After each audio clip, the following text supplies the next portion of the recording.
Voilà, bonjour chers internautes, bonjour à tous ceux qui me suivent à travers le monde.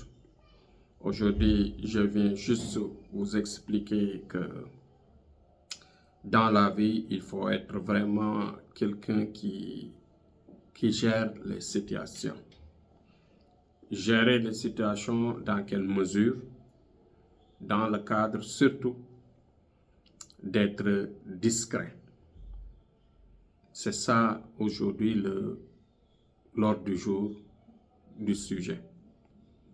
Avant d'entamer le sujet du jour, comme vous le savez, nous allons formuler les prières à travers les trois parties importantes, c'est-à-dire commencer par les morts, leur souhaiter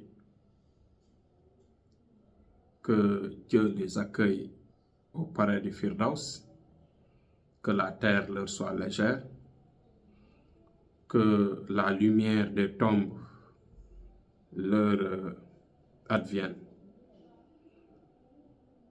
On va penser aussi aux malades qui sont dans les maisons et dans les hôpitaux, que la santé et la forme leur reviennent au plus rapidement possible et que Dieu arrête leur souffrance de maladie. Nous allons passer aussi aux gens qui souffrent dans les prisons, les prisonniers, les innocents qui sont derrière les barreaux, qui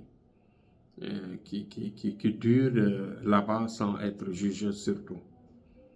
Que Dieu leur refasse une bonne vie, une vie équilibrée et une bonne réintégration sociale. Parce qu'ils font partie de nous.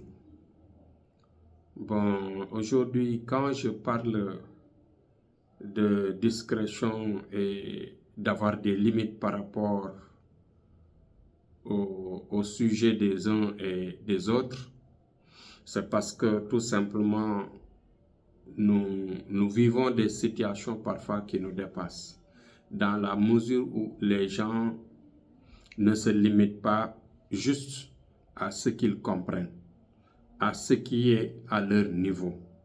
Vous voyez que dans notre domaine, nous avons une science qui est complexe, une science qui est vraiment large et profonde, difficile même parfois à démontrer. Il suffit juste de s'y engager pour savoir exactement ce que cela signifie. Parce que dans notre domaine, nous excellons formellement sur beaucoup de domaines. Dans le domaine de la richesse, comme je l'ai dit dans tout temps, du domaine de la protection, du domaine de la santé, du domaine aussi même des études, du domaine des jeux de hasard, du domaine de tout ce qui apporte le bonheur, en tout cas dans la vie, nous y agissons. Nous agissons vraiment dans beaucoup de domaines dans notre science mystique. Mais ce qui est déplorable parfois à notre niveau, c'est juste parce que il y a des gens qui vraiment, il y a de quoi leur dire, hein? Il y a des gens qui parfois ne connaissent pas cette science, mais critiquent. Critiquer comment? Par exemple, il y a des fanatiques de l'islam, des fanatiques du Coran, des gens qui ont juste appris les lettres, qui ont juste compris peut-être une partie des textes et qui n'ont pas la capacité de capter la profondeur de la dimension d'Allah dans sa philosophie. Et que vous savez bien que Dieu ne parle pas avec les esprits limités. Il parle avec les esprits de haut niveau. N'est-ce pas? Parce que Dieu n'est pas petit. Bon, quand tu apprends le Coran textuellement, tu l'interprètes textuellement, mot à mot, là tu passes à côté. Quand tu n'as pas fait une creusée scientifique dans le domaine de la science mystique, là aussi tu passes à côté. Parce que dans le Coran, Dieu a globalisé. Dieu a globalisé le monde, les sciences. Toutes les sciences s'y reposent et prennent leur départ à partir du Coran.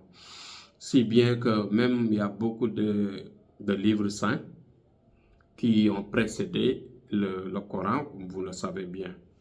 Mais ce qui est important, c'est que le Coran est venu à la dernière partie pour englober tout. Donc, dans notre domaine mystique noir, surtout là où je parle, nous avons des pratiques parfois qui ont besoin de discrétion. Et si on parle de cela, c'est parce que, bon, toute science a besoin de secret. Toute science est secrète. Parce que tout ce qui est dévoilé n'a plus de puissance mystique. La puissance mystique, c'est la surprise, c'est la transmission de bouche à oreille de manière discrète. Mais s'il y a un partage désordonné, en général, les suivis ou bien les suiveurs ou bien dans le vrai mot, dans le vrai sens du terme, les djinns, les rawhan qui suivent ces sciences-là, qui exécutent les missions, en général, c'est des êtres qui n'aiment pas le partage, qui n'aiment pas le bavardage, qui n'aiment pas vraiment des gens qui se comportent mal par rapport à leurs actions. Parce que même chez nous, quand nous cachons, vous ne nous voyez pas prier dans les palabres, prier au niveau dans la cour de la maison, etc. Mais quand on prie sérieusement, c'est dans la nuit, pour la plupart. Quand on prie dans le jour, on se met dans une chambre, on ferme la chambre hermétiquement, on est là avec le calme, on est là avec les esprits calmes. Donc, cette science que nous pratiquons a besoin vraiment de cela. Mais il y a des gens qui parfois, ils veulent réussir leur vie, ils veulent aller de l'avant, ils veulent par exemple venir s'enquérir ou bien avoir nos bénéfices, c'est-à-dire nos services, et que ces gens-là, quand ils viennent et que après consultation, on leur propose parfois des pratiques, ils n'y croient pas. Parce que ce n'est pas quelque chose qu'on peut démontrer. Mais aussi, parfois, ils ont problème. Ils ont quel problème? Ils ont un problème de compréhension. Ils ont un problème de compréhension en disant que le Coran refuse ceci, le Coran refuse cela. Le Coran ne donne pas de l'argent. Le Coran n'est pas bien sûr, comment dirais-je, n'est pas fermé dans son ensemble. Dans le Coran, il y a des ouvertures. Dieu a parlé de manière globale. Mais à l'intérieur de ces textes, il y a une creusée scientifique, une creusée philosophique qui n'est pas partagée. Dieu l'a juste partagé avec ses hommes. Donc, nous devons vraiment être limiter, ne pas s'engager dans les critiques et s'engager dans les refus. Celui qui critique, c'est celui qui est limité, celui qui ne connaît pas. Quand tu ne connais pas, tu ne maîtrises pas la science de telle ou telle chose, il ne faut pas refuser, il ne faut pas critiquer. Parce que celui qui critique, il risque d'être encore innocent, d'être ignorant. Celui qui critique en général, qui refuse, je ne dis même pas critiquer, parce que critiquer, on peut critiquer, donner des raisons. Mais il y a des gens qui disent telle pratique est bannie par l'islam, telle pratique n'est pas bon, c'est pour les gens de l'enfer, etc. Donc ça, c'est des erreurs. Donc, ce que Dieu a mis sur terre, il y a beaucoup de sciences, il y a beaucoup de pratiques. Il y a beaucoup de pratiques qui sont dans le mystique noir, qui semblent être des péchés, mais ce ne sont pas des péchés parce que la finalité de ces pratiques-là, ce sont des pratiques qui apportent bien sûr des solutions par rapport aux problèmes que nous rencontrons. Donc, toutes les pratiques qui facilitent, qui nettoient les problèmes, qui nettoient les maladies, qui nettoient la pauvreté, qui nettoient bien sûr les situations difficiles, qui solutionnent par exemple des innocents qu'on prépare pour les mettre en prison, pour sauver des gens qui sont en péril dans des situations difficiles. Donc ces pratiques-là, même s'il s'agit des pratiques péchées, des pratiques de péché, au contraire, ça va être de bons actes. Ça va être bien sûr des pratiques qui sont positives. Donc, il y a des pratiques qui sont vraiment positives. Donc, ce qu'il faut savoir, c'est de ne pas critiquer des choses que l'on ne maîtrise pas à la finalité.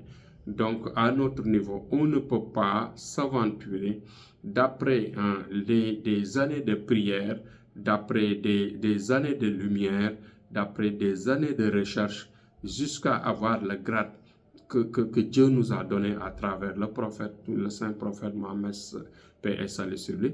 On ne peut pas maintenant retourner à faire, bien sûr, des pratiques qui vont à l'encontre d'Allah. Donc, il faut vraiment se limiter et d'éviter de critiquer. Il faut éviter les critiques, il faut éviter de refuser, il faut éviter, bien sûr, de dire du mal à ce que vous ne maîtrisez pas, à ce que vous ne connaissez pas.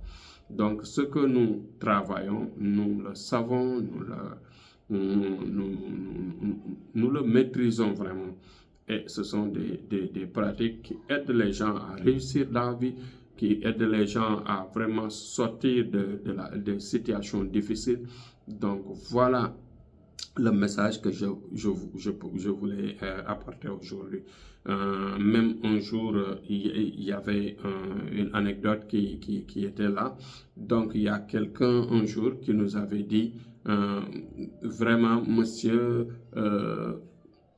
allez à l'encontre du Coran avec telle pratique que vous faites. Est-ce que c'est être musulman? Je lui ai dit que dans le Coran, Dieu a dit, par exemple, averti certains péchés, mais d'autre part, il légalise certaines pratiques qui parfois aident l'humain, qui aident par exemple les êtres à vraiment se relever, à se sauver de certaines situations. Là, c'est un domaine que beaucoup de gens ne peuvent pas transcender. Bon, voilà. Ce qui est important, c'est vraiment de savoir que critiquer quelque chose que vous ne maîtrisez pas, vraiment, c'est ça qui est péché. Ce qui est péché, c'est de voir un homme saint, un homme propre qui travaille pour aider les gens et venir, par exemple, lui mettre les bâtons entre les roues dans l'ignorance. Et que les sciences n'appartiennent pas à ceux qui critiquent sans savoir. Il ne faut pas critiquer sans savoir. Ce que nous faisons, ce que nous pratiquons, que ce soit dans les sciences noires, dans les sciences blanches, de la lumière, tout cela, ce sont des choses que nous maîtrisons, que nous faisons dans le sens d'aider les gens. Donc, mon message aujourd'hui, c'était ça, de voir si vous venez vraiment vers nous et qu'on vous met dans une situation où vous allez faire une pratique qui va vous sauver. Donc, limitez-vous juste à votre résultat. Limitez-vous juste à ce qui vous donne la satisfaction, mais pas critiquer des choses que vous ne maîtrisez pas. Donc, c'était ça mon message. Je demande aux gens de s'abonner et de partager les vidéos le maximum possible dans le sens, bien sûr, de développer la chaîne. Donc, merci, courage à tous. C'était le message d'aujourd'hui. Inch'Allah, demain, on revient sur autre chose. Merci, à demain, Inch'Allah.